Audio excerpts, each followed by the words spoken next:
Magandang araw po sa inyong lahat. Ako po ang inyong Midnight CJ, muling magbabahagi ng isang magandang kwento. Ang kwento po natin sa araw na ito ay patungkol po kay Doc Honorio at sa asawa niyang si Anyang. Isang doktor na matanda si Honorio, habang ang asawa naman po niya ay isang mangkukulam. So ano nga bang kalalabasan ng kwentong ito? Tara at sabay-sabay na natin pakinggan. Tapo! Tapo! Tapo! Sulat po! Oy, Anyang, tignan mo nga'y tumatahol doon. Napakaingay ah. Honorio, tao yon. Hindi yun aso. Basta tignan mo. Nabibingaw ang tenga ko eh. Sige na. Tapo! Oh, anong kailangan mo? ah, Sulat po. Baka ho importante. Ano ba yan? Para ho ito kay Doc Honorio. Doc Honorio? Oh, ano pang ginagawa mo? Umalis ka na. Hehehe. Oh, ba't humahawak ka sa tiyan mo? Kasi ho, hapon na eh. Talagang hinabol ko yung oras ng pagdadala ng sulat dito. Baka naman. Nagugutom ka. Opo. Pwede ho ba? Ang tagal mo naman, Anyang. Ano ba yan? Magandang hapon po, Doc Honorio. Magandang hapon. Sino ka? Kartero po. Kartero. Tagadala ng telegrama. Opo. Sige, makakalis ka na. Doc. Sabi ho ni ma'am, pakakainin daw po ako kasi talagang hinabol ko pa yung oras na to, Doc. Baka kasi importante yung sulat eh. Ganun ba? Pagkain lang pala eh. Marami tayo niyan. Sige na, Anyang. Bigyan mo na ng makakain tong kartero at mukhang nagugutom na nga. Akin na nga yan, basahin ko. Heto. Basahin mo. Nagtatalon sa tuwa si Doc Honorio nang makita ang sulat ni Kaondo. Sa wakas, muli akong iniimbitahan ng tribong dati kong natulungan. Ano? Anong tribo yon? Basta tribo. Mababait ang mga tao doon. Kailan mo naman plano pumunta? Bukas na agad. Bukas? Teka nga, sandali lang, Honorio. Parang may nahahalukay ako sa isip ko ah. Ano na naman yon, Anyang? Honorio, 29 years nang nakalipas. Hinalukay ko sa isip ko na dati mo na akong... Ano ka ba naman, Anyang? Wala na yon. Ikaw rin ang nagsabi. 29 years nang nakalipas, hindi ko na inulit pa ang pagkakasala ko sa'yo. Hindi. Sasama ako, Honorio. Sasama ako. Baka mamaya, dun pa kayo magkita ng kabit mo. Anyang, nakalimutan ko na ang mga bagay na yon. At ang pupuntahan ko, tribo. Malayo ito sa kabayanan. Ang mga tao doon ay purong mga nakabahag. Hindi, kahit na. Kabisado kita, Honorio. Kahit na nakabahag, kahit na maitim, basta't may palda. Ano ka ba naman? Itigil mo na nga yan. Mukhang hindi ho ata kayo magkaintindihan ah. Hoy kartero, kumain ka ng kumain dyan ha. Huwag mo kaming pakialaman dito. Opo. Sige po. Kinabukasan bandang 3:00 pa lang ng madaling araw. Gising na si Doc Honorio habang natutulog pa ang asawang si Anyang. Iiwanan kitang matanda ka. Babagal-bagal kang gumising ah. Solo ko na naman ang buhay ko. Makakalaya na naman si Doc Honorio. Anong makakalaya? Gising ka na pala, Anyang. Nako talaga. Akala ko makakalaya na ako kasi iiwan ko ang problema rito sa bahay tapos sasama pala. Basta sasama ako, Honorio. Kapag hindi mo ako sinama, maghiwalay na tayo. Ako pang tinakot mo. Aba, Sige, maghiwalay na tayo. Hindi pumayag ang matandang Anyang. Kasi syempre, matanda na silang nagsasama tapos mauuwi lang sa wala. Kung tutuusin, meron na silang mga apo. Kaya wala nang dahilan para maghiwalay pa. Kung sinasabi mo sa akin, Anyang, na wala nang dahilan para maghiwalay tayo, pues wala na ring dahilan para magselos-selos ka pa dyan, ha? Matanda na ako, Anyang. Nakalimutan ko na ang mga bagay na yan. Matanda? O sige, matanda. Pero meron kang pera. Paano kung perahan ka ng mga tao doon? Anyang, hindi pera ang mahalaga sa tribo na yon. Pagkain. Pagkain ang mahalaga sa kanila sa araw-araw. Iyon ang totoo. Ganun ba? Basta sasama ako, Honorio. Sa ayaw at sa gusto mo. Walang nagawa si Doc Honorio, kaya't isinama na lang niya ang asawa. Sakay ang jeep owner. Bumiyahe sila ng mahigit 12 oras bago narating ang mismong lugar. Pero kinakailangan pa nilang baybayin ng 2 oras at kalahati upang mapasok ang loob ng tribo. Teka, sandali lang. Honorio, napapagod na ako. Napapagod ka na. Ngayon nagrereklamo ka. Kung hindi ka sumama, o di sana, sarap sana ng tulog mo niyan sa bahay. Hindi, basta sasama ko. Kapag nahuli ko yung kabit mo na yan, sisiguruhin ko siya, Honorio, na ipakakain ko yan sa mga alaga kong uod. Ay! Anyang! Wag na wag mong gagawin doon yung mga sinasabi mong yan. Tandaan mo, ako lang ang pinapapunta. Hindi ka dapat kasama. Pero nagpumilit ka, kaya yung pagiging mangkukulam mo, Anyang, wag na wag mong gagawin doon, ha? Nakita ko lang yung kabit mo. Wala nga akong kabit doon. Ang tigas naman ng ulo ng matandang ito, eh. Oo na, sige na. Mahigit kalahating oras na silang naglalakbay. Nang biglang, ang sabi ng matandang Anyang, hindi siya mapalagay. Huminto muna tayo. Hindi ako mapalagay, Honorio. Parang pakawari ko may mali. Talagang may mali. Kasama kita, eh. Ang mali dyan, matanda ka na. Hindi ka na dapat pa naglalakbay ng ganito kalayo. Ang ibig ko sabihin, Dr. Honorio, may nararamdaman akong kakaiba dito. Para bang kanina pang may nakatingin.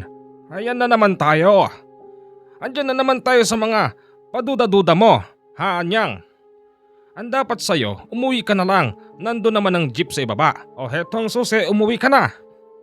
Ay hindi, basta sasama ako. Ipinagsawalang bahala na lang ng matandang Anyang yung nararamdaman niya sa paligid. 1 oras at kalahati na silang naglalakad. Hindi na talaga makayanan ng matandang babae. Kaya't sinabi niyang magpahinga muna sila. At kung maaari, doon na sila magpaabot ng sikat ng araw. Hindi nga po pwede, Anyang. Malapit na tayo. At saka saan ka matutulog dito? Kakainin ka ng mga kulay itim na lamok dito. Sisip-sipin yung dugo mo. Ha? Kau din, kapag nasip-sip yung dugo mo ng mga lamok na kulay itim, baka hindi ka naman kukulam pagkatapos noon. Pasaway ka talagang matanda ka. Sigurado ka bang malapit na? Madilim na, eh. Oras na ng pahinga. Malapit na. Kalahating oras pa. Magpagayon pa man, nakaalerto noon ang mangkukulam na si Anyang na kung sakaling merong sasalakay sa kanila, agad niya itong gagamitan ng kakaibang dasal. Dasal ng mga mangkukulam. Natanaw na nila yung hindi mabilang na mga kubo. May mga sulo kasi sa bawat bahay na nakatirik sa labas. Senyales na mukhang may mga tao. Yan na ba yan? Honorio, Oo, sigurado ako. Hindi ako maaaring magkamali. Kahit na 29 years na rin ang nakalipas. Nang huli ako nang galing dito. Sigurado ako, yun na ang puok na yon. So yun! Papasok pa lang sila sa karamihan ng mga bahay nang mamataan sila ng lalaking tinatawag na si Kaondo. Oh, magandang gabi ho, Doc Honorio. Mabuti naman at nakarating kayo rito ng payapa. Bakit? May problema ba rito? Doc Honorio, sino ho ba ito? Asawa ko yan. Pasensya ka na. Medyo matabil talaga ang bungangan yun eh. Ganun ho ba? Teka, Kaondo, ano bang nangyari? Bakit ba yung sulat mo sa akin parang emergency? Tsaka maaga pa. Wala nang tao sa labas. Ikaw na lang. Binabantayan ko ho kasi yung mga kababaryo ko. Tsaka isa pa, inaasahan ko na rin naman na darating kayo ngayon. Kaya mas minabuti ko pang magabang na lang dito. Ganun ba? Sige, saan tayo ngayon? Doon na lang po sa bahay ko. Huwag ho kayong mag-alala, Doc Honorio. Katulad ng dati, nakahanda na rin po ang klinik nyo kung saan kayo manggagamot. Sige. Hindi pa rin mapalagay ang matandang si Anyang. Pakawari niya'y nasundan sila ng kanina niya pa nararamdaman na nakatingin sa kanila. Nako, pasensya na ho kayo. Baka ho hindi kayo sanay sa gantong bahay. Okay lang yan. Hindi naman maarte ang asawa ko eh. Makulit lang. Okay lang dito, okay lang. Malamig nga dito eh. Dito ho kayo manggagamot, Doc Honorio. At bukas na bukas siguro mga bandang alas 7. Pwede ko nang papuntahin dito ang pasyente.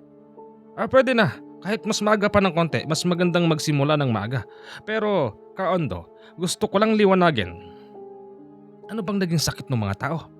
Tsaka, base sa sulat mo parang maraming naapektuhan. Talagang marami ho.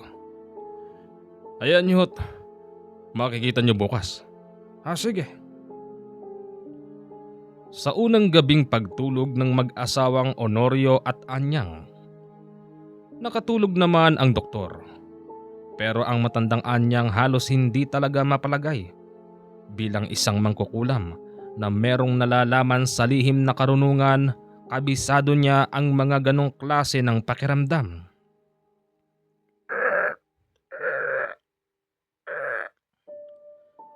Ano yan? Hoy, Honorio, gising! Gising, hoy!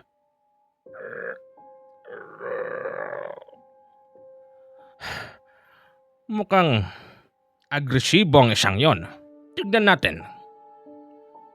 Sinimulan ng matandang Anyang ang pag-oorasyon. Maya-maya pa, sa gilid lang pala ng tinutulugan nila'y may biglang sumigaw ng napakalakas. Doon nagising ang matandang Honorio. Tinanong kung saan nagmula yung ingay. Ano ba yan? Ano bang ingay yun, ha, Anyang? May ginawa ka na naman kung ano-ano. Aba, may naririnig akong halimaw dyan sa kabila ng dingding natin. Inorasyonan ko lang. Ayun, nabaliw. Lumayas. Ano ka mo? Halimaw? May halimaw dito sa tribo na ito. Duda mo lang yaon. Matulog ka na nga dyan. Sige na, may oras pa naman eh. Hindi pa ako nakakatulog mula kanina. Matulog na tayo at maaga pa tayo bukas. Sige na. Bandang 5:30, katulad ng gustong mangyari ni Doc Honorio. Agahan ng mga tao ang pagpila. Honorio, may mga nakapila na Ilan yan? 7. Sige, sabihan mo sila na magbibihis lang ako. Sige. Sasabihin sana yon ni matandang Anyang sa mga nakapila. Pero iba pa rin ang pakiramdam niya sa mga taong yun. Nakapako kasi ang tingin ng mga ito sa mata ng matandang Anyang. Magandang umaga po sa inyo. Pakiantay lang po ang asawa kong doktor.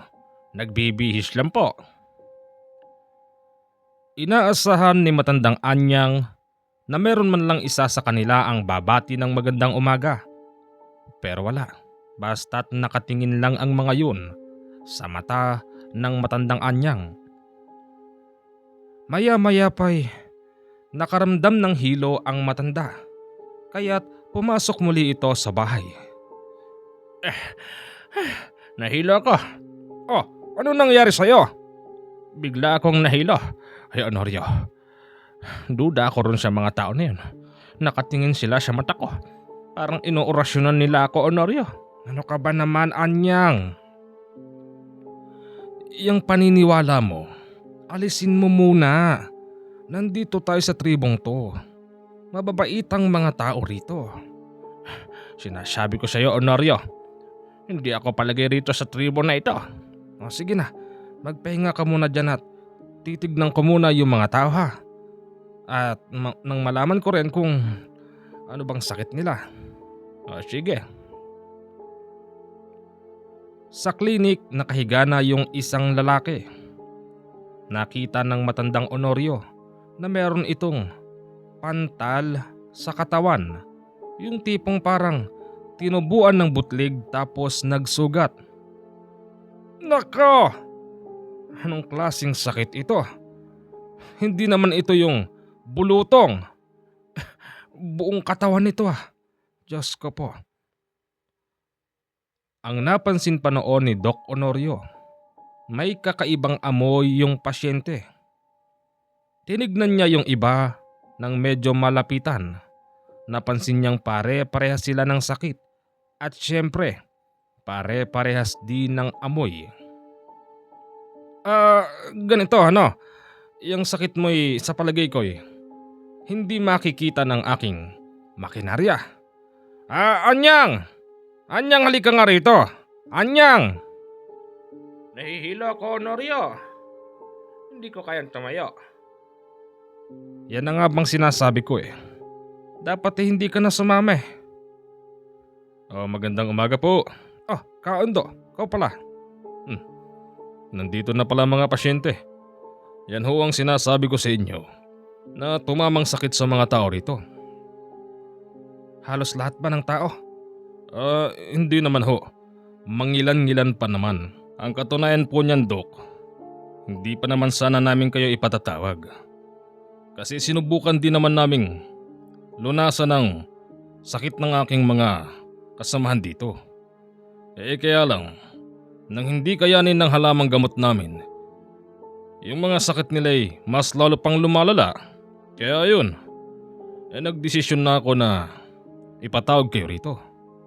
Pero tama ba yung narinig ko kanina? Ang sabi nyo'y hindi makikita ng makinarya yung sakit ng mga tao rito sa amin. Tama ka doon, Kaondo. Hindi ito pangkaraniwang sakit. Kaya nga, ang sabi ko, yung asawa ko na lang ang titingin. Siguradong siya, alam niya ito. Doktora rin ho ba si Aling Anyang? Hindi. Ano ho siya? Mangkukulam. Nagtayuan yung mga tao sa loob at isa-isang lumabas nang sabihin yun ni Doc Honorio. Teka, sandali lang mga kasama. Huwag muna kayong alis. Nandito nga ang doktor para kayo gamutin. Ano ba naman yan? Hayaan mo na sila. Parang may mali din eh. Anong ibig mong sabihin? Kaondo, dito ba sa inyong baryo meron bang mga bagong salta rito? Bagong salta? Meron. Mga 1 taon na nakalipas. Sino mga yon? Nasaan sila? Nandun sa bandang dulo. Kasi dun lang ang available na lupa para pagtayuan nila ng bahay. Kaondo, yan naman ang mahirap kasi sa inyo rito. Masyado kayong maluwag. Kahit sino na lang na gustong pumasok dito, pinababayaan ninyo. Dok, kilala mo naman kami. Kapag tao kang lumapit dito, tao ka rin naming pakikisamahan. Ganun yun. Oo nga. Kagaya niyan, may nakapasok palang dayo. at pinatiran nyo pa dito. Paano kung... Anong ibig niyong sabihin, Dok? Wag naman sana. Sana nga hindi. Sana ngayon nagkamali ako ng akala. Sige ho. Babalik na lang ako mamaya at magpapapunta ako rito ng bagong pasyente kasi natakot sila sa asawa mong... Teka, totoo ba talagang mangkukulam si Aling Anyang? Hindi. Nagbibiro lang ako, Kaando. Ikaw talaga. Tinakot mo yung mga tao rito eh. Sige na, at babalik kami mamaya, magsasama ako ng pasyente. Bago pa man makalabas si Kaando, napasilip sila sa labas kasi merong isang pamilyang dumadaan. May mga dala silang plato at kutsara. Teka, Kaando, saan pupuntang pamilyang yon? Bakit dadayo ata ng kainan? Doon sa labas ng baryo. Kasi tuwing gantong araw, merong isang pamilyang naka-schedule. Schedule saan? Naka-schedule na kakain ng libreng lugaw. Talaga? Saan ba may libreng lugaw? Baka naman pwede kaming mag-asawa dyan. Naku sa ngayon hindi ho kayo pwede. Pero kung gusto nyo ng libreng lugaw, pwede ko naman kayong ipagluto. Siya nga pala, saan ba sila kakain ng libreng lugaw? Doon ho sa Bagong Sulta. Mabait kasi ang mga yun. Kada Martes, isang pamilya ang naka-schedule para kakain ng libreng lugaw. Ganon ba? Bang mga taong yan, unang beses pa lang ba nilang makakakain ng lugaw doon o hindi? Maraming beses na. Hindi na mabilang pa. Ganon ba? Sige. Bumalik ka mamaya. Umalis na ba si Kaando? Umalis na. Ikaw talaga matanda ka. Bakit mo naman binunyag sa mga taga rito na ako'y mangkukulam? Tinakot ko lang. Sinubukan ko lang kasi, Anyang. Unang tingin ko palang sa sakit ng tao hindi makikita ng makinarya at hindi rin malulunasan ng dala kong gamot. Kaya nga tinatawag kita Bakit? Ano ba itsura? Pinaalis ko yung damit. May mga tumubong parang butlig na may sugat. Nagnanaknak. Nako, baka kinulam yon. Kaya nga. Kaya nga kita tinatawag kanini. Kaya lang, di ka naman lumapit. Ngayon pa lang kasi nawala yung sakit ng ulo ko, yung hilo ko, pag-alis nila. Anyang, anong ibig sabihin nun? Siguro naman, Doc Honorio, maniniwala ka na sa sasabihin kong yung mga taong yon na may gawa. Meron silang espesyal na kakayahan. Marahil, sa ngayon di pa natin masasabi. Pero ang totoo niyan, may mali sa baryong ito.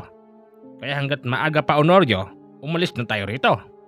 Kung gano'n naman pala, Anyang, may problema pala rito. Malamang dapat nating halongkatin ng pinagmulan. Alamin natin kung sino bang may gawa. Aantayin pa ba nating malaman? Matanda na tayo, Honorio. Baka dito tayo mamatay. Hindi yan, Anyang. Hindi yan. May dala akong panlaban. Anong panlaban? Yung baril mong walang bala? Meron yun. Ipangtatakot ko lang yun sa kanila. Ay nako, Honorio. Sige, susundin kita. Pero pag talagang hindi ko na kaya, iiwanan kita ritong matanda ka. Ay, mabuti. Ngayon pa nga lang dapat nga umuwi ka na. Bakit? Para magsama kayo ng kabit mo rito? Kita mo. Yan na naman ang nasa isip mo. Huwag kang umalis kung gusto mo. Pero kung gusto mo umuwi, ngayon na. Kabisado kita mo, Honorio. May binabalak ka. Siguro pakanaan nyo lahat yan para takutin ako't nang umalis ako rito. Ikaw lang ang nag-iisip niyan, Anyang. Sige na. Magluto ka na ng umagahan. Nagugutom na ako. Sige. Umistambay sa labas si Doc Honorio habang bitbit ang kape niya. Lahat ng mga dumadaan noon, binabati siya ng magandang umaga at mga nakangiti. Magandang umaga po, Doktor. Iho, magandang umaga naman sa'yo. Nabaltaan ko po.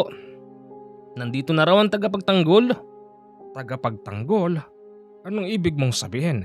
Tagapagtanggol po kayo.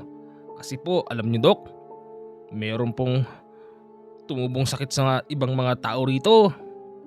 Pero, yung pamilya po namin, hindi po tinamaan. Tsaka po si Kaondo at ang pamilya niya. Ganun ba? Anong sikreto nyo? Bakit hindi kayo tinatablan ng sakit? Kasi po, naglalagay po kami ng bawang sa bahay. Tsaka sa kilikili namin at sa singit. Ano? Ano namang kinalaman nun? Yung po sabi ng tatay ko Dok Gusto niyo po? Tara po sa bahay. Para makakwentuhan mo yung tatay ko. Maraming alam yun. At sinasabi rin po ni tatay, alam niya ang punot dulo ng pinagmulan kung bakit nagkaroon ng sakit yung mga tao rito. Ganun ba? Mabuting balita yan. Sige, at sasama ko. Anyang! Anyang! Bakit? Alis muna ako ha.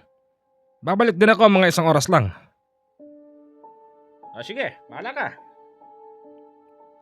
Habang naglalakad sila ng batang yun, napansin ni Doc Honorio yung mga tao sa paligid na parabang hindi natutuwa sa kanya.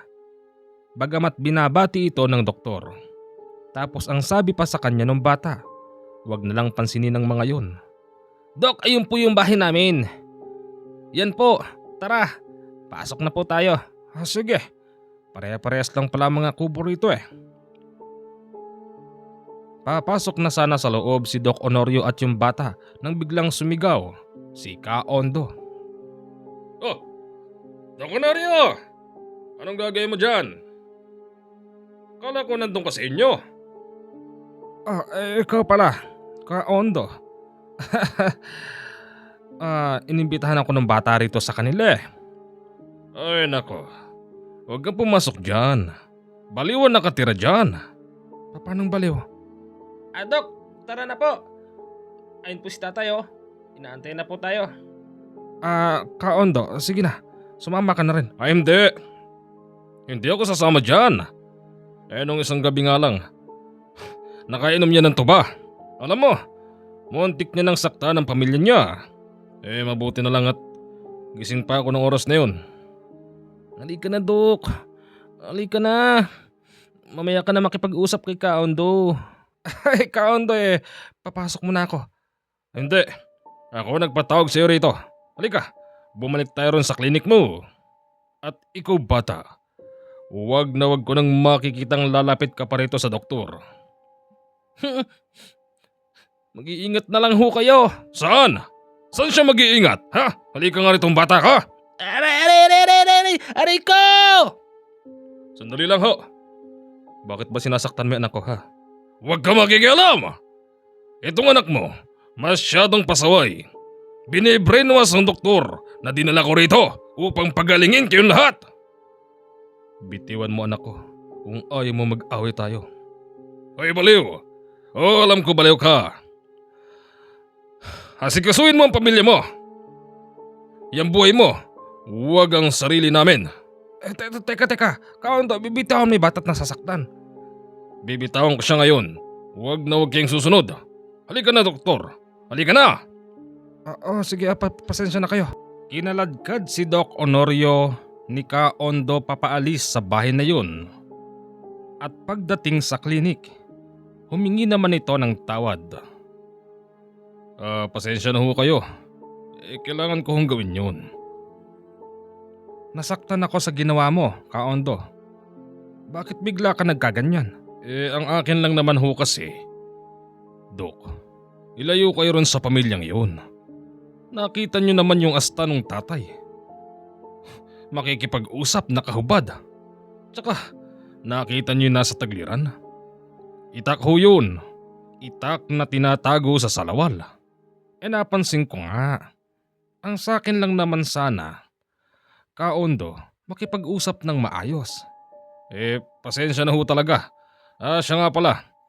Bibigyan ko ho kayo ng listahan ng mga pamilya rito na hindi nyo pwedeng kausapin.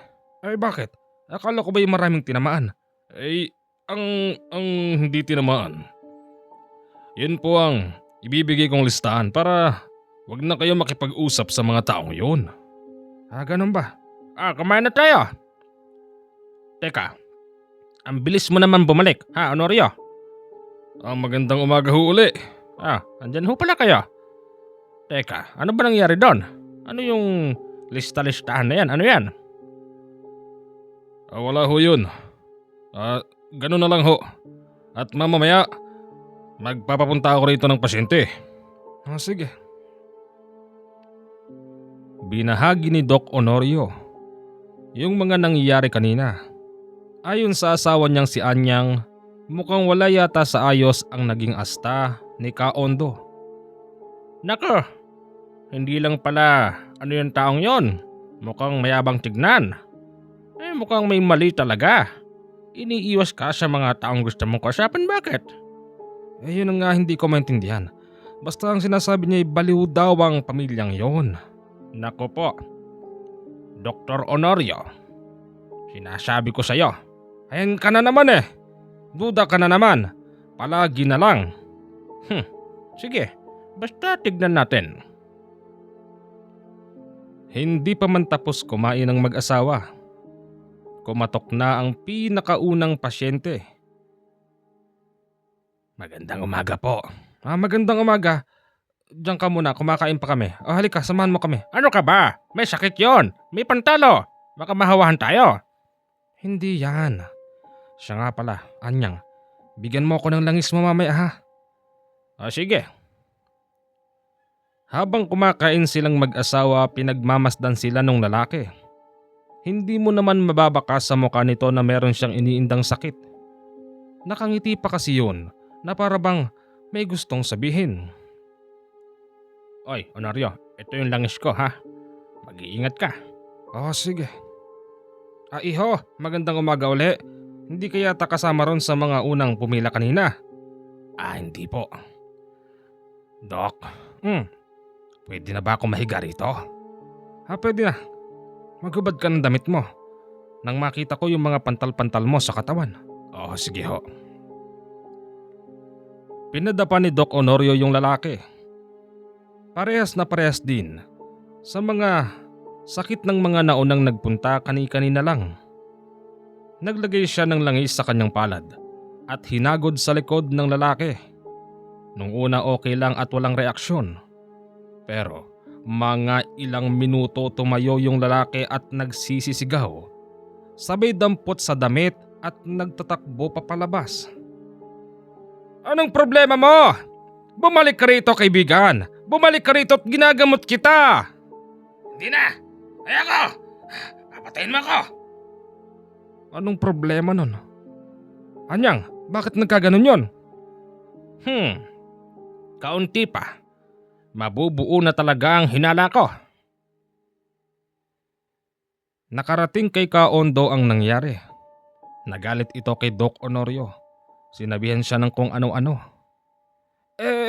Kaondo, hindi ko naman sinaktan yung tao. Pinahirang ko lang ng langis ko. Amuin mo. Amoy langis pa yan. Pero base dun sa sinabi ng pasyente, hiniwaan mo raw yung likod niya. May sugat nga yung likod eh. Ano? Anong hiniwaan? Ano ka ba namang Kaondo? Alam mong isa akong doktor. At di ko gawain nasaktan ng pasyente ko. Hindi ko alam kung sinong nagsasabi sa inyo ng katotohanan. Pero yung nakita ko, talagang may sugat siya sa likod. Saan? Sa likod. May sugat siya sa likod. Pero huwag ka mag-alala. Mas naniniwala naman ako sa iyo kesa sa kanya. Salamat naman kung ganon. Sige na. Wala muna akong papupuntahing tao rito. Bukas na lang. Tsaka meron din akong importanteng pupuntahan. Mag-iingat kayo rito ha? Sige ho. Salamat ho, Kaondo. Sa pagsapit ng gabi, mga bandang 11:00, hindi makatulog ang matandang Anyang. Habang si Doc Honorio, naghihilik pa. Nako. Hindi talaga ako mapalagay sa lugar na ito. May mali talaga. Teka, sino yung mga yon? Aba, Mga taga rito yun ah. Ano yung bitbit nilang sako? Gumagalaw yung nasa loob. Oy, Honorio! Honorio! Hmm, ano ba yon? Honorio, tignan mo nga yun oh. Ano ba yan? Ano yung bitbit nila na yun? Palagay ko, tao yun. Paano naging tao? Palagay ko nakahuli sila ng babira mo. Kinabukasan, magang-maga, paglabas ni Doc Honorio sa kanyang klinik, nabungaran niya yung kwentong may tao raw na natagpo ang patay. Sino? Sinong tao yon? Hindi po namin alam eh. Hindi po yung taga rito. Pero natagpo ang patay. Malapit dun sa aming tribo. Ganun ba? Oh, gising ka na pala, Doc. Opo. Ano ba yung nangyayari? May natagpuan kami ang taong patay. Baka yun yung nakita ng asawa ko kagabi. Saan? Nabitbit ng mga taga rito. Siguro nga. Oo, tama. Dito kasi ang daan nila eh. At yung taong natagpuan, doon lang sa gawiroon, malapit dito sa tribo natin. Ganun ba? Bakit ba? Nasa na yung tao? Wala na. Saan nyo dinala? Binaba na namin ng bayan. Ganun ba? Naku ano kayang nangyari sa kanya? Base doon sa mga kasama namin nakakita, yung tao ro na yun ay may malaking sugat sa dibdib. Papunta sa tiyan.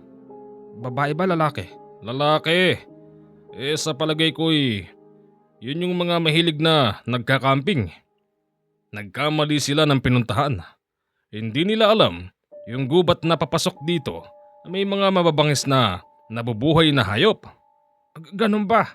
Naku baka yun yung nararamdaman ng asawa kong si Anyang nung papasok din kami rito. Marahil ganun nga. Kinausap siya ng matandang Anyang. Ang sabi, base raw sa kanyang nakita at sinabi ng bumubulong sa kanya. Hindi raw namatay doon ang taong yun, bagkos sinadyang tirahin ng mga taga roon. Totoo ang sinasabi ko sa iyo.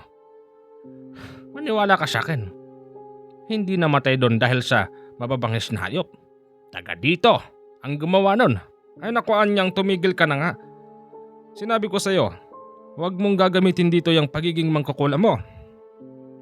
Oy Honorio, hindi ko naman ginagamit. Ang sinasabi ko, sinabi sa akin nung bumubulong sa akin. Sino? Yung sinasabi mong kulay itim na anino? Oo. At sabi pa niya, umalis na tayo rito. Ikaw na lang. Hindi ako sasama sa'yo kahit na anong mangyari. Matigas talaga ang ulo mong matanda ka. Sige. Aalis ako. Pag namatay ka rito, hindi ko na kasalanan. Mababait ang mga tao rito, lalo na si Kaondo. Yun ang akala mo. Sige, aalis ako ngayon din. Tama-tama, may araw pa. Umalis nga ang asawa niya nang meron silang tampuhan. Nakita yon ng marami doon lalo na si Kaondo. Kaya tinanong siya nito kung bakit nag-alsa balutan ng asawa. Kaondo, yung asawa ko'y masyadong selosa. Ang totoo niyan, hindi naman sana siya kasama na pupunta rito. Kaya lang may nagawa akong kasalanan sa kanya noon. 29 years nang nakalipas, nagseselos. Kaya ayan, ginawa ko, inaway ko kanina. Tapos syempre, pinalayas ko para yung problema wala na sa tabi ko, di ba? Tama ba yung ginawa ko, Kaondo?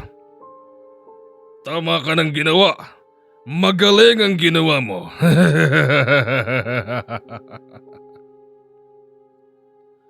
Kakaiba yung tawang pinakawalan ni Kaondo na para bang may ibig sabihin. Ganun pa man, hindi na lang yun pinansin ng matandang doktor. Siya nga pala. Kailangan mo ng assistant. Hindi. Kaya ko ito. Maganda nga yun Nag-iisa ako. Wala akong kausap. Tahimik ang buhay ko. maliban lang kapag may darating na pasyente. Siya nga pala, Doc Honorio. Kahit na isa sa mga taong may sakit dito wala ka pang napapagaling. Huwag kang mag-alala. Alam mong ako'y bihasa pagdating sa medisina. Kung sakaling madiskubre ko na yung mga baong kong gamot kaya silang pagalingin, nasisiguro ko naman na gagaling silang lahat at sapat ang dala kong gamot. Magaling kung ganun. Mahusay. Pagsapit ng dilim, merong kumakalmot sa gilid ng dingding. Pero nagsasalita rin yung kumakalmot sa napakahinang tinig. Dok, tulungan mo ako, Dok. Tulungan mo po ako. Ano ba yon? Boses ng bata yun ah. Dok, andito po ako sa gilid, Dok. Ha? Saan gilid? Sumilip siya sa bintana at doon niya nakita yung batang sugatan. Namukhaan niya yung bata. Ito yung batang nagpupumilit na pumunta si Doc Honorio sa kanila. Dinampot niya yung bata mula sa bintana at nakita niyang mayroon itong mga seryosong sugat sa katawan. Salamat po at nakita niyo ako, Dok. Ano ba nangyari sa'yo ha? Iho, ang dami mong sugat. Sige, gagamutin kita. Diyan ka lang. Pumasok siya sa kwarto at pagbalik niya ng laki ang mata ni Doc Honorio dahil nakapasok pala sa kanyang bahay yung ibang mga tao doon at kasama pa si Kaondo. Teka, Kaondo? Paano kayo nakapasok? Sinong nagbigay sa inyo ng pahintulot? Mawalang galang na sayo, Doc Honorio. Hindi ba't ang klinik na ito'y sa akin? Ang susi niyan nasa akin, kaya makakapasok kami pag gusto namin. Pero wala sa usapan ito, may pasyente ako. Yun na nga Kaya kami nagpunta rito at pumasok ng walang pahintulot mo para kunin ang batang ito. Nagpapanggap lang ito. Sige, damputin ang batang yan. Teka lang, may sugat yung bata. Wala ka ng pakialam doon. Doc Honorio, huwag niyo po akong bibigay sa kanila. Sila po ang pumatay sa tatay ko. Ano? Hoy, anong sinasabi mo dyan?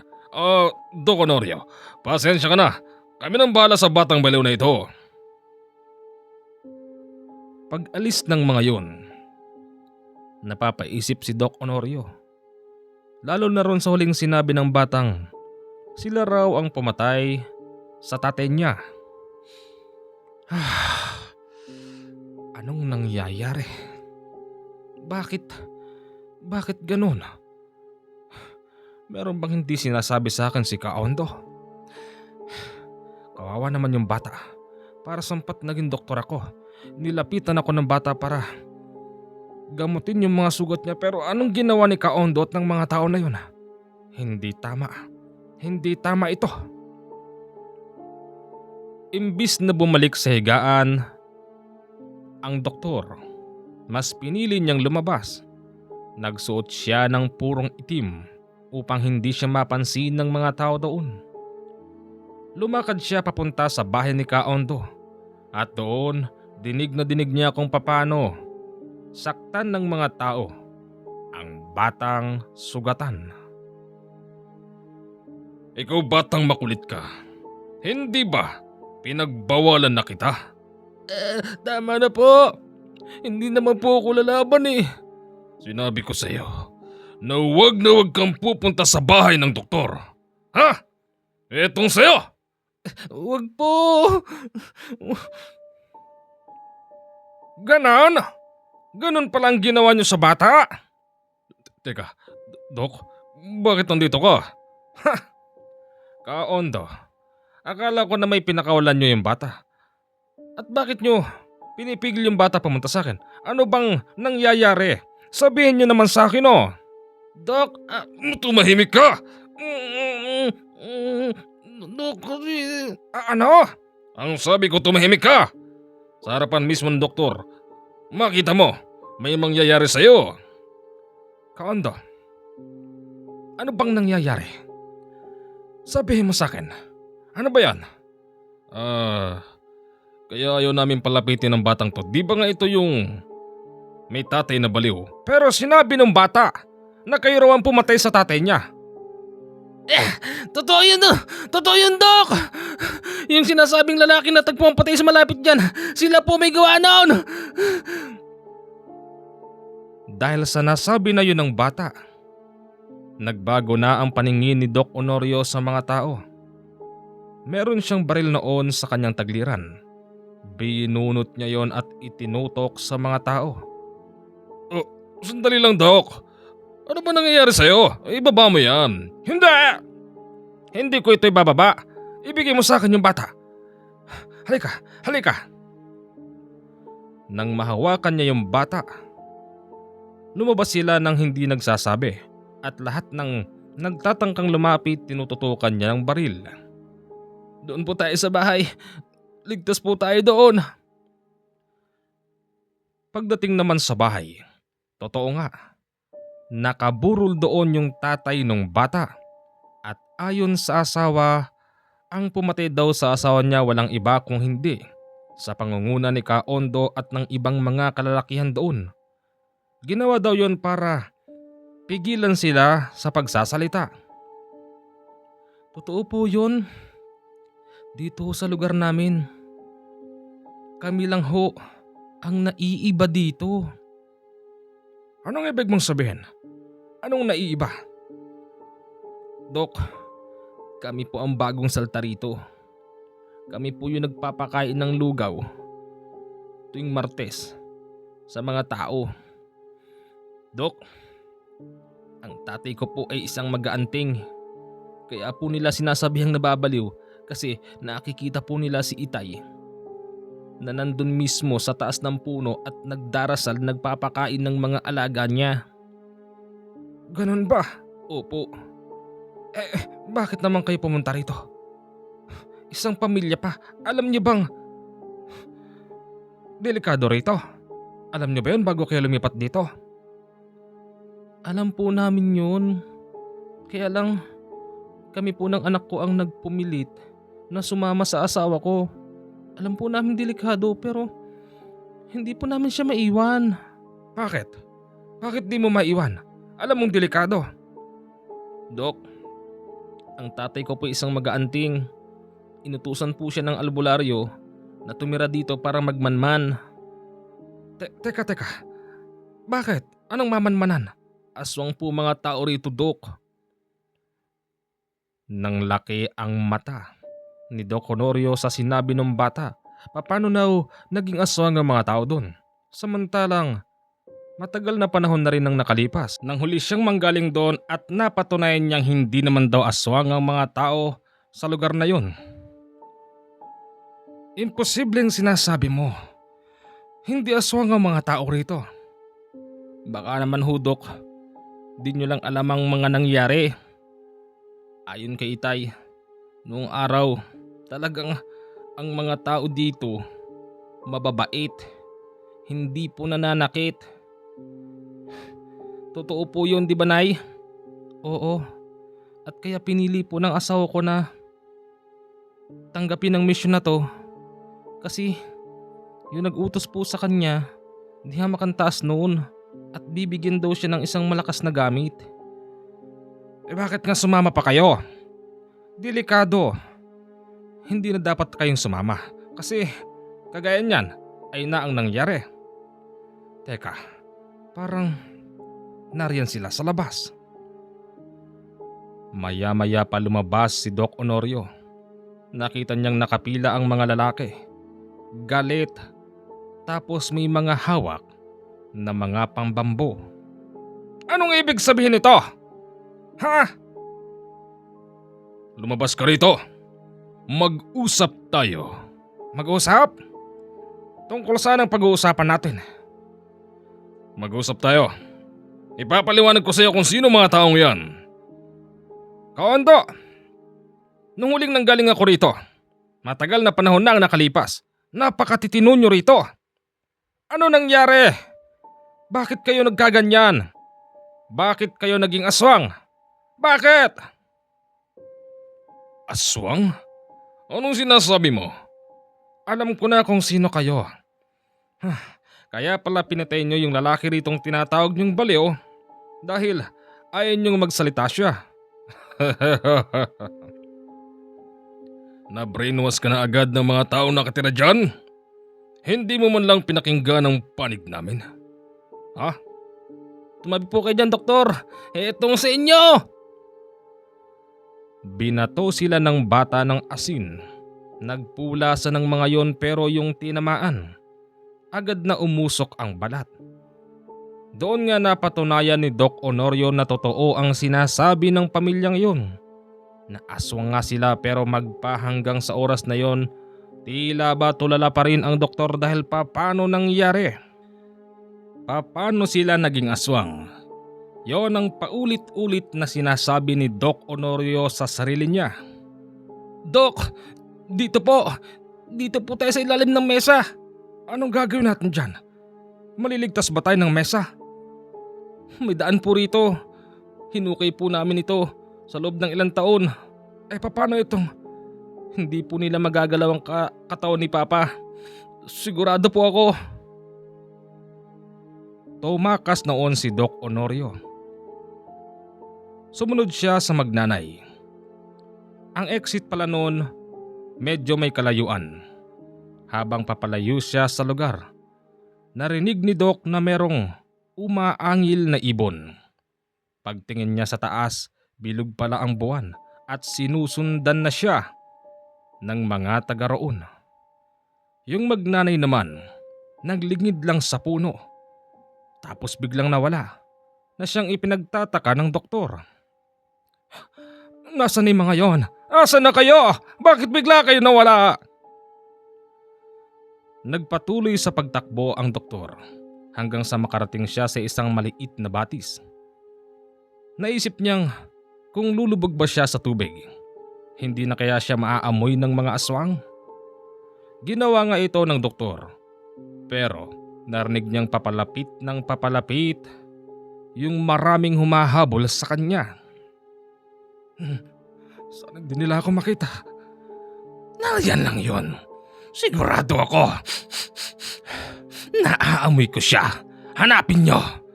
Nariyan lang siya. Hindi pwedeng kumalat ang sikreto ng baryo natin. Nag-ikot-ikot ang mga yon hanggang sa gusto na nilang sumuko. Huwag kayong sumuko. Pagkakataon na natin to. Ibibigyan natin ang ulo ni Honorio sa ating pinaglilingkuran.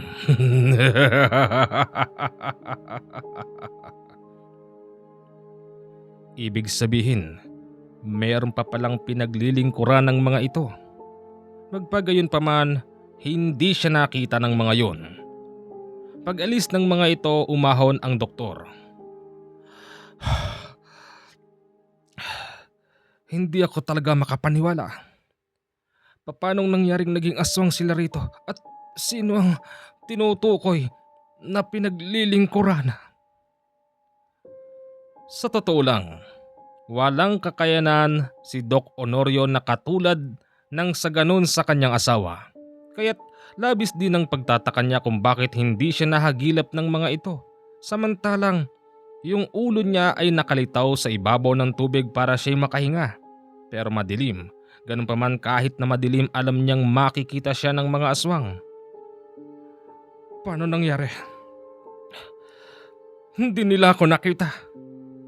Doc, dito po! Ha? Asan kayo? Dito! Nandun pala sa gawing ibaba yung magnanay. Nakababad din ang katawan. Ayon doon sa mag-ina, meron silang ginagamit na mutya na pangbulag, kaya't maglalaho sila sa paningin ng kahit na sinong tao. Paano nangyari yon? Ako hindi rin nila ako nakita. Dahil po sa asawa nyo. Asawa ko? Anong ibig mong sabihin? Ayun po yung asawa nyo. Bago pa man po tayo dumating dito, Nauna na siya. Pinrotektahan po kayo ng asawa nyo. Ha? Anyang! Anyang! Halika rito, Honorio. Kakain na tayo ng hapunan. Nilapitan niya yung asawa niyang nag-iihaw ng isda. Ang sabi noon ng doktor kung nandun na ba siya nang dumating ang mga aswang. Oo, kanina pa ako rito. Hindi ako nakita, pati ikaw. Dahil yon sa aking orasyon. Anyang, totoo nga ang sinasabi mo.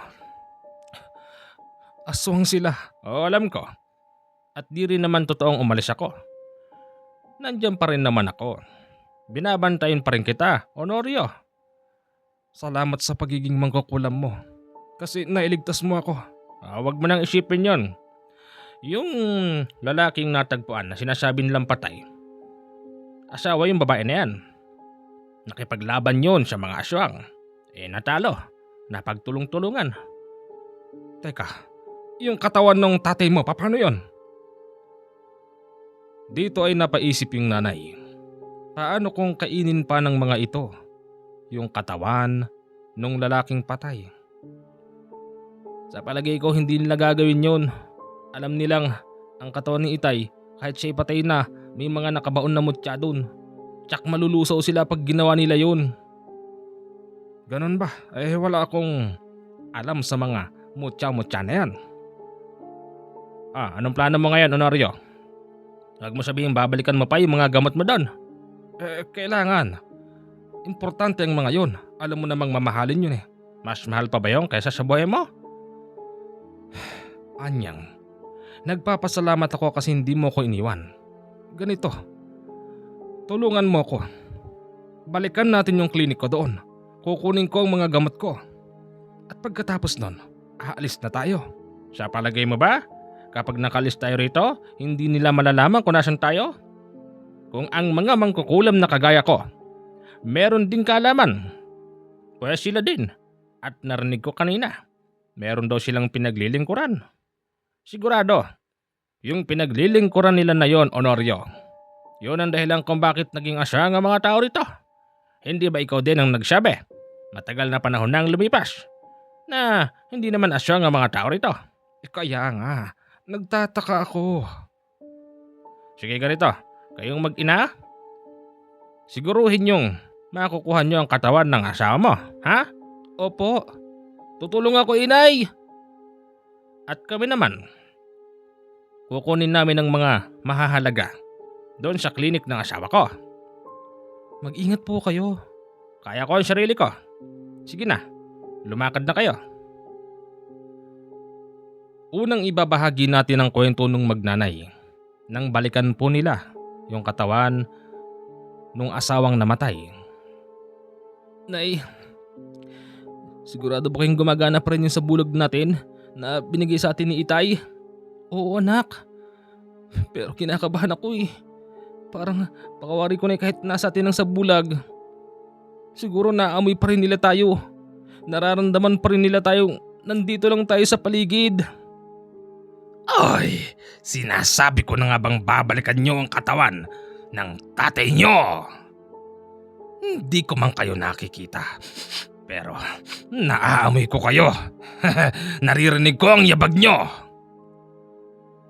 Dahil sa hindi nakikita yung bata at yung nanay, kumuha ng itak yung bata sa kusina at agad na inundayan ang likod ng aswang. Bumalikwas naman ito kaya't tinamaan yung bata sa braso. Tumilapon ito papabalik sa kusina. Sinasabi ko na nga ba? Medyo masakit din. Kahit di kita nakikita, alam kong nandiyan ka sa kusina dahil tinamaan kita.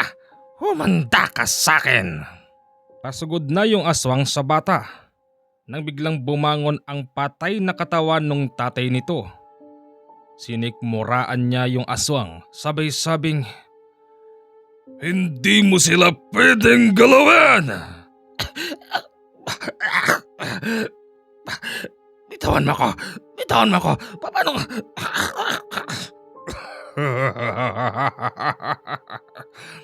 "Pinatay na kita! Paano ka nabuhay? Hindi! Hindi!" Akin ka. Humanda ka sa'kin.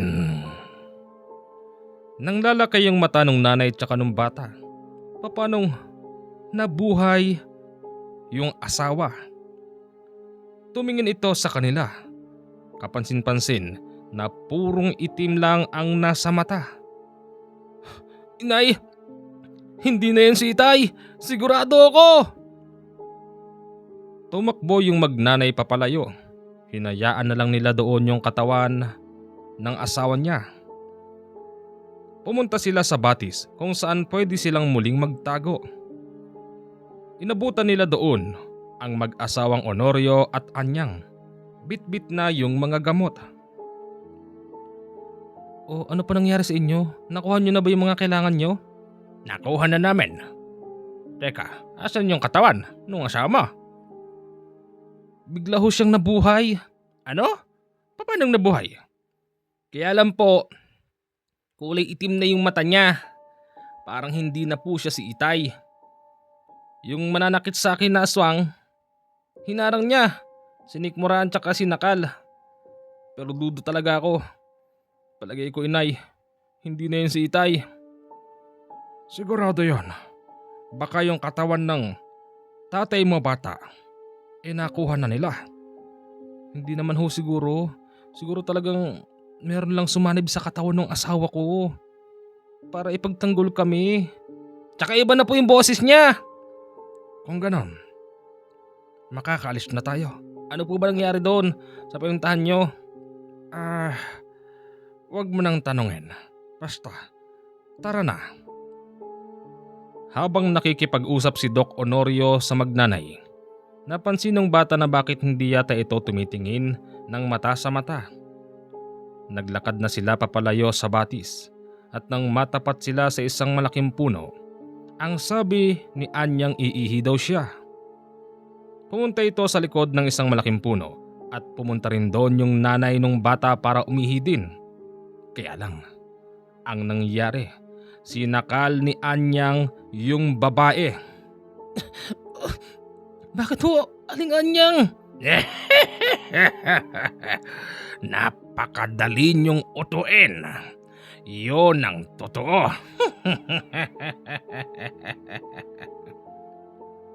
Hindi pala totoong si Doc Honorio at si Anyang ang kasama nung magnanay.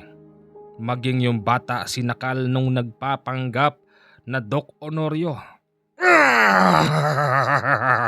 Akin ka ngayon, bata! Sinasabi ko na nga ba? Ginagaya nyo lang ang mga mukha nila! Ngayon, pag naibigay kita sa aming pinaglilingkuran, madadagdagan ng aking kapangyarihan. Bit-bit ang magnanay, ibinalik sila sa tribo. Doon mismo sa bahay ni Ka Ondo. Pagdating doon, tuluyan na rin nagpalit ng anyo yung nagpapanggap. Saan nyo natagpuan ang magnanay niyan? Doon! Tatakbo pa. Ginaya ko ang mukha ni Honorio. At ako naman, ginaya ko ang mukha ni Anyang. Okay dyan. Nasisiguro niyo bang sa mga oras na ito, ang mag-asaway nakabalik na dun sa kanilang klinika upang balikan ang mga importanteng gamit? Sigurado ako. Sigurado ako. Kung ganun, puntahan nyo na. Ikwento naman natin ang naging karanasan ng mag-asawang bumalik sa klinik para kunin ang mga importanteng bagay. Anyang, ano bang ginagawa mo dyan? Halika na. Honorio, ayan na sila. Alam ko, kaya nga tara na, umalis na tayo rito. Sandali lang. Ay, ano pa bang ginagawa mo? Nag-oorasyon ako, pambulag. Dalian mo na dyan, makabutan tayo. Nakapag-orasyon man ang matandang Anyang, pero may ginamit din ang mga aswang upang makita sila. Bumukas yung pintuan at diniretsyong sinakal ang mag-asawa. Akala ko ba, Anyang, hindi tayo makikita ng mga yan? Ang matandang Anyang nasasakal man pero hindi umaacting na nahihirapan huminga. Basta't nakatingin siya sa mata ng aswang, maya-maya pa, yung sumasakal sa kanya'y bigla siyang binitiwan. Bumalikwas yun at pinagsusuntok yung mga kasamahan niyang aswang na siya namang ikinagulat ng mga ito. Anyang, ano nangyari? Anong ginawa mo ron sa aswang na sumakal sa'yo? Kinontrol ko siya, Honorio. Ngayon, sila maglalaban. Halika na. Yung sa bulag mo, bakit nakita tayo? Malamang meron na rin silang ginamit na orasyon para makita tayo. Tara na, habang naglalaban pa sila. Sige. Patakbo palabas ang ginawa nung mag-asawa. Nang makarating sila sa batis, wala doon ng magnanay. Inaantay lang pumunta roon para tuluyan na silang umalis. Ano kaya nangyari sa kanila? Bakit hanggang ngayon wala pa sila? Nag-aalala ko sa kanila, Honorio. Baka mamaya napano na yung magnanay. Kaya nga, hindi naman siguro tayo iniwan. Sa palagay ko nga hindi. Magantay pa tayo. Maya-maya pa, may dumarating. Nakita nilang yung magnanay yun. Bit-bit ang katawan nung tatay. Nay, ibaba muna natin si Tay ang bigat. Oo, sige. Aba, buti nakuha niyo yang katawan nung tatay mo ha, bata. Opo. Hindi naman po kami nakita ng mga aswang kasi nga po, di ba? May ginagamit kaming sa bulag na galing kay Itay. Ganun ba? Sa bagay. Kanina pa ba kayo dito? Kanina pa. Magpahinga muna kayo at tutulong kaming mag-asawa sa pagbibitbit ng lalaking yan para makalis tayo rito. Teka, saan ba kayo umuwi? Wala pa nga po eh. Teka, hindi yata nagsasalita si Manang Oy, Anyang, anong nangyayari sa'yo ha? Hoy, wala. Tinitignan ko lang yung bangkay. Gwapong lalaki pala. Talagang gwapo yan. Mag-anting po ang tatay ko. Ganun ba? Teka, nakikita nyo ba yung umuusok na yon? Meron ako natirang iniihaw na isda doon. Kung gusto nyong kumain, sige. Pumunta muna kayo ron. At kami nang magbabantay dito. Anak, tara. Sige po. Nakailang hakbang pa lang yung magnanay. Nilapitan ni Anyang yung bangkay ng lalaki.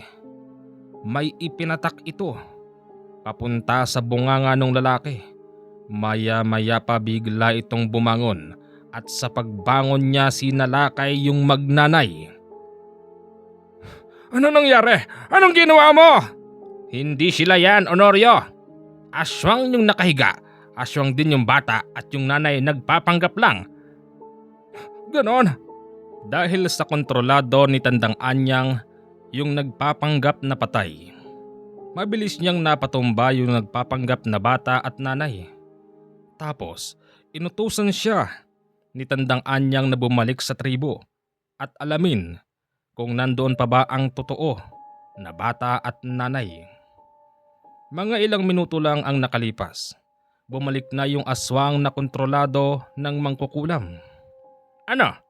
Nandoon ba? Nandoon po sila sa bahay ni Kaondo. Sinasabi ko na nga ba? Hindi ba, Honorio? Tama ako. Oo, tama ka. Tama ka. Anong gagawin natin ngayon? Wala tayong ibang magagawa. Kung hindi, balikan sila. Ikaw, tulungan mo kami. Opo.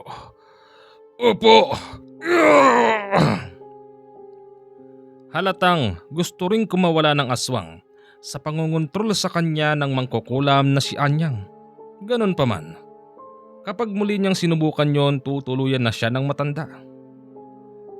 Alam mo, Anyang, hindi ko akalain na sa tagal ng panahon, mapapakinabangan ko rin pala ang pagiging mangkukulam mo.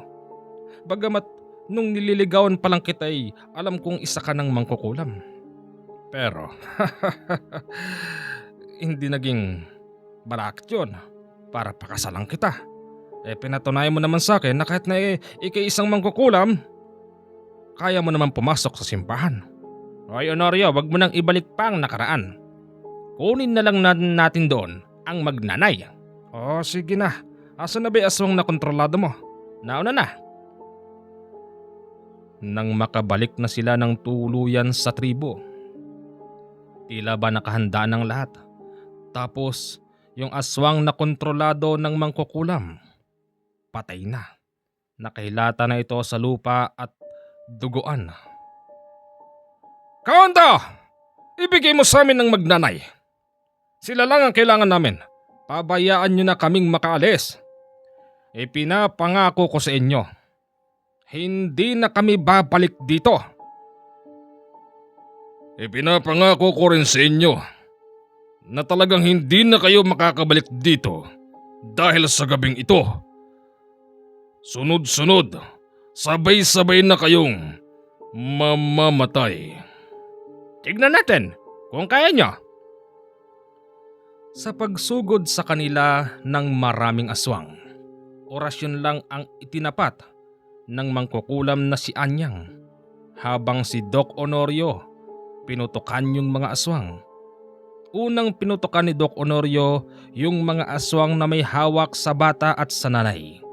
Nang tamaan yung mga yun, nakawala yung magnanay at inutusan sila ni Doc Honorio na tumakbo doon sa tubig. Napalibutan sila ng maraming aswang. Ganun pa man, hindi tumitigil ang mangkukulam sa pagkontrol sa madaling mapasok sa kanila. Anyang, ano na nangyari? May makukontrol ka ba sa kanila? Sa palagay ko wala. Kasi mabilis nilang napag-aaralan kung anong kaya kong gawin. Wala na bang iba? Maubusan na ako ng bala eh. Meron pa. Gagamitin ko na ang alas ko. Anong alas? Katulad ng dating naging banta ng mangkukulam na si Anyang, kaya niyang ipakain sa uod ang sinuman. Ganon nga ang ginawa nito. Nakita ni Doc Honorio mula sa lupa gumapang ang mga uod papunta sa katawan ng mga aswang. Kakaiba ang kagat ng mga yon, talagang masusugatan ka at masasaktan. Napahiga yung mga aswang na nakapalibot sa kanila at unti-unting inibabawan ng napakadaming uod. Kasabay din noon pinutukan ng maraming beses ni Doc Honorio si Kaondo hanggang sa ito'y nagtatatakbo. Halika na! Pagkakataon na natin ito! Oh, sige! Sa pagpunta nila sa batis, inabutan nila doon ang magnanay. Buti po okay lang kayo. Okay lang naman. Anyang, parang natatakot na ako sa iyo ah. Bakit, Honorio? Ngayon ko lang nakita yung kakayanan mong yon. Hindi bale, tara na, umuwi na tayo. Isinama nila yung magnanay. Hanggang sa nakauwi sila sa bahay, yung bata pinag-aral habang yung nanay naninilbihan sa bahay ni Doc Honorio at Anyang. Magandang araw po sa inyong lahat. Maraming salamat po sa tumutok hanggang dulo sa kwentong ito. Sana po, kahit hindi ito kanole history, subaybayan nyo pa rin. Muli po, ako ang inyong Midnight CJ. Yung isa po nating channel na Healer Horror Stories, hindi po muna natin uploadan. Kapag naging okay na po yung channel na yun, mag-upload na po tayo doon. Sa mga gustong kumontak po sa amin, sa Viber and WhatsApp lang po kami po pwede para po hindi kayo naloloko ng inyong mga nakakausap. 0948 52 30-887. Yan po ang aming WhatsApp at Viber account. Legit na ako po ang kausap niyo dyan. Salamat po at magandang araw sa inyo at magandang gabi po sa ibang lugar.